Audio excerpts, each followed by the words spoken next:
함수 파트는 진짜 중요하다. 한 번 더 강조하는데 함수를 어떻게 이해해야 된다고요? 그림으로 이해한다. 평상화시켜서 공부하는 게 핵심이다라는 거. 이거를 깨닫지 않으면 일단 수능 만점 물 건너가요. 미적분 원의 심화 문제를 쉽게 풀려면 무조건 고1 때, 고1 1학기 때 2차 방정식, 2차 함수를 배울 때 고1 1학기 때 배우죠. 그때 그걸 좀 그림으로 느끼면서 공부한 습관이 들어있어요. 공통수학 원투가 수능 범위가 아니라는 말에 저는 일단 그런 용어를 쓰면 안 된다고 생각해요. 바뀐 교육과정은 이 문과 아이들이 유리하게 바뀐 거예요. 수학만 보면 이과 아이들이 훨씬 힘들어할 수 있다. 확률이 전부 다 필수 과정으로 바뀌었기 때문에 문과 아이들도 문과 성향을 가진 아이들이 이제 이과 아이들과 해볼만하다. 안녕하세요. 수학이 궁금한 학생과 학부모님들을 위한 시간.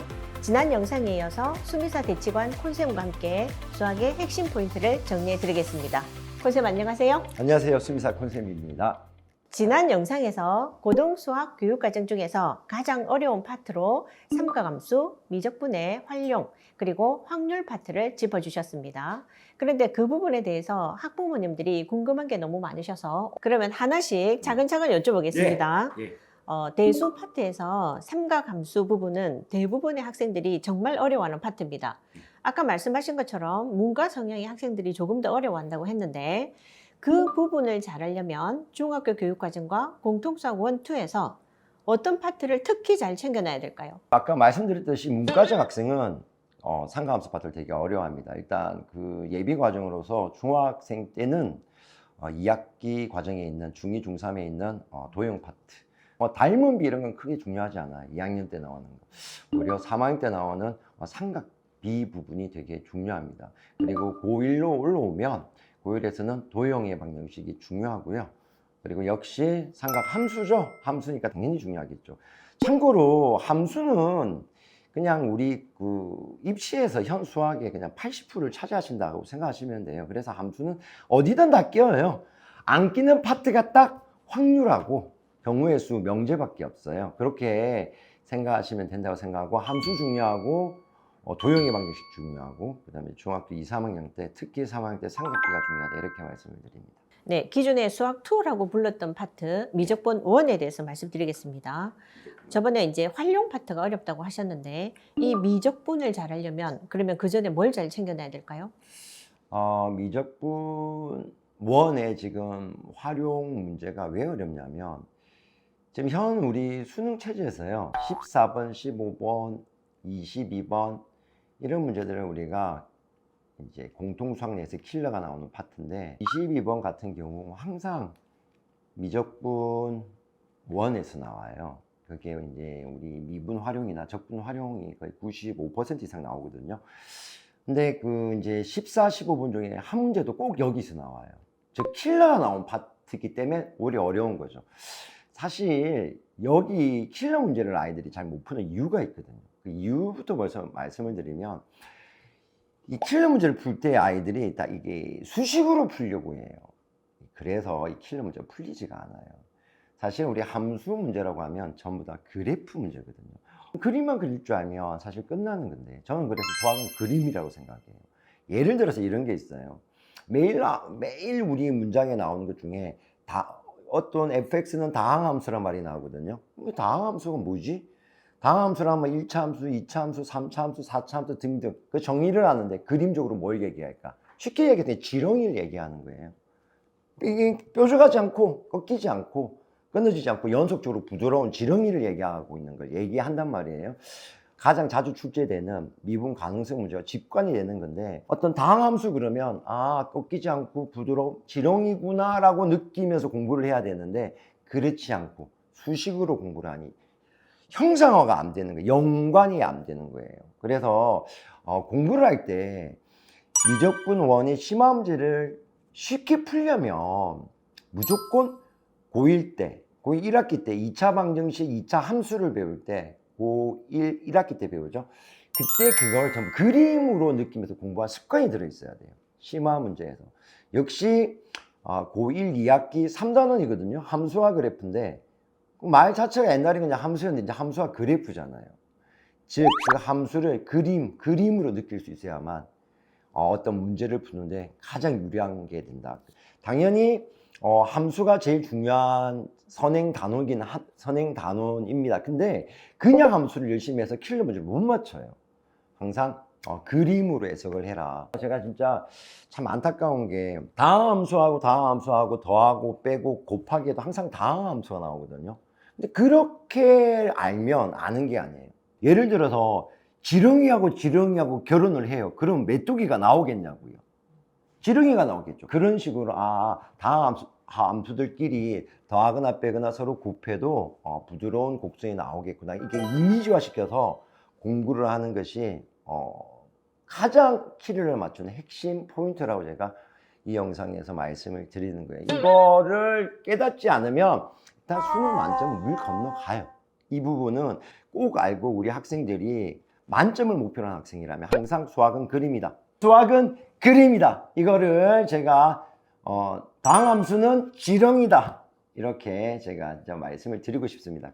네, 그러면 공통수학 원투는 수능 범위는 아니지만 네. 결국 우리가 수능 범위인 대수하고 미적분을 잘 하려고 하면 그 공통수학 원투의 기본 뼈대가 되는 개념이 굉장히 중요하다는 말씀이시네요.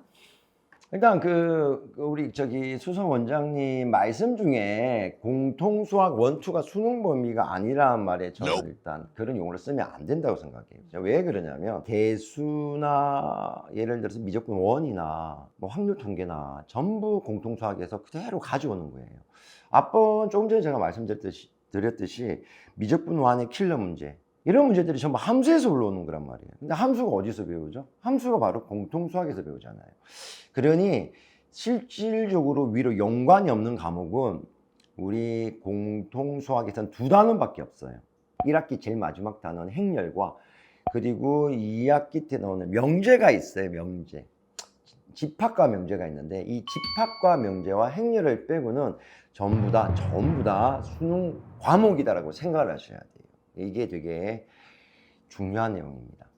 대수하고 미적분 원을 풀기 위해서 공통수학 원투의 주요 개념들이 그대로 녹아난다는 말씀이신데 수능 범위가 아니다는 얘기는 공통수학 원만 알면서 풀 수 있는 문제는 없다. 그렇죠. 그 얘기잖아요. 그렇죠. 그렇죠. 예. 그렇죠. 어쨌든 어떤 우리가 성을 만들려면 벽돌이 있어야 되잖아요. 그 모든 철근도 있어야 될 거고 그 모든 것들이 그 재료가 공통수학 원투에 다 녹아져 있기 때문에 재료를 수집해야 그걸 가지고 우리가 성을 만들든지 집을 만들든지 할 거 아니에요. 그래서 저는 그런 취지로 말씀드려서 특히 함수 파트는 진짜 중요하다. 한 번 더 강조하는데 함수를 어떻게 이해해야 된다고요? 그림으로 이해한다. 그림으로 어떤 형상화시켜서 공부하는 게 핵심이다라는 걸 제가 말씀을 드립니다. 그리고 수능에 필수 과목으로 들어가면서 존재감이 다시 부각된 과목이 있습니다. 확률과 통계입니다. 네. 확률하고 통계는 어떻게 다른지부터 말씀을 해주시기 바랍니다. 이게 확통이라고 하면 예전에 우리 바뀐 교육과정 전까지는 그럼 내년 수능까지죠. 쉽게 말씀드리면 형 고2 아이들이 볼 때까지는 문과 아이들의 전유물이죠. 그래서 확률과 통계 그냥 확통이라고 하면 문과 아이들의 쉬운 과목이라 생각해요. 일단 문과 아이들의 과목이라고 생각하거든요. 근데 확률과 통계는 정말로 킬러 문제의 성향이 달라요. 예를 들어서 통계 문제는 전부 그래프로 끝나요. 제가 그런 말을 쓰거든요. 통계는 종이란 말을 늘 써요. 아이들한테. 이게 종만 그리면 끝내요. 사실 그것도 역시 그래프 문제예요. 즉 이과 성향의 그래프라 깨달음을 얻으면 연습을 안 해도 다 맞을 수 있는 게 통계 과목이다. 우수한 이과적 아이들 같은 경우는 통계는 정말 하루 만에 끝낼 수도 있어요.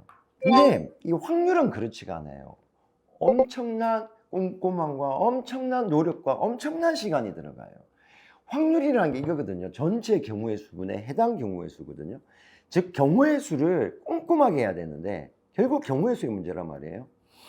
경우의 수를 꼼꼼하게 해야 되는데 이 경우의 수가 시간이 엄청 많이 걸리는 머리가 좋다고 되는 게 아니에요. 제가 아까 첫 질문에 말씀을 하셨잖아요. 이과형 아이들, 소위 자기가 머리 좋다는 근자감을 가지고 있는 아이들, 집에 가면 책상 앞에 서울대학교 딱 적어놓고 공부하는 아이들, 이런 아이들이 여지없이 걸리는 파트가 거기에요. 그래서 이 바뀐 교육 과정은 이 문과 아이들이 유리하게 바뀐 거예요. 수학만 보면 이과 아이들이 훨씬 힘들어할 수 있다. 왜냐하면 확률이 전부 다 필수 과정으로 바뀌었기 때문에 문과 아이들도 문과 성향을 가진 아이들이 이제 이과 아이들과 해볼만하다 이렇게 바뀌었다고 저는 말씀을 드려요. 한 번 더 요약하게 말씀드리면 확률과 통계에서 확률 파트는 분류가 필요해요. 꼼꼼한 분류, 즉 아주 전형적인 문과적 과목이고 통계는 그렇지가 않아요. 구조를 알고 깨달음을 얻으면 그림으로 형상화되면 그냥 끝나는 과목이에요. 가장 이과형 과목이다. 그래서 우리 이과형 아이들은 확률에 집중적으로 공부를 해라. 분명히 거기에서 문제가 생길 것이다. 케이스 바이 케이스 분류 나오는 게 쉬운 게 아니거든요. 뭐 문과형 아이들 같은 경우는 오히려 확률을 잘해요. 오히려 잘하는 케이스가 있고 이런 아이들은 오히려 통계를 조금 어려워하는 케이스가 있는데 통계는 누구나 극복할 수 있는 과목이다. 단기간에도 확률에 집중을 하라. 특히 이과형 아이들. 그 말씀을 제가 드리겠습니다. 네, 그러면 통계는 구조를 알고 깨달음을 얻어야 되니까 선생님이 되게 중요한 것 같습니다. 정말 중요하죠. 네, 그런데 확률은 분류를 하고 노력을 해야 되니까 그렇죠. 학생의 노력이 지금 중요하다는 거죠. 굳이 제가 말씀드리면 통계 같은 경우는 저 여기 계신 우리 스태프분들을 가르쳐도 저 하루 만에 끝내요. 진짜예요.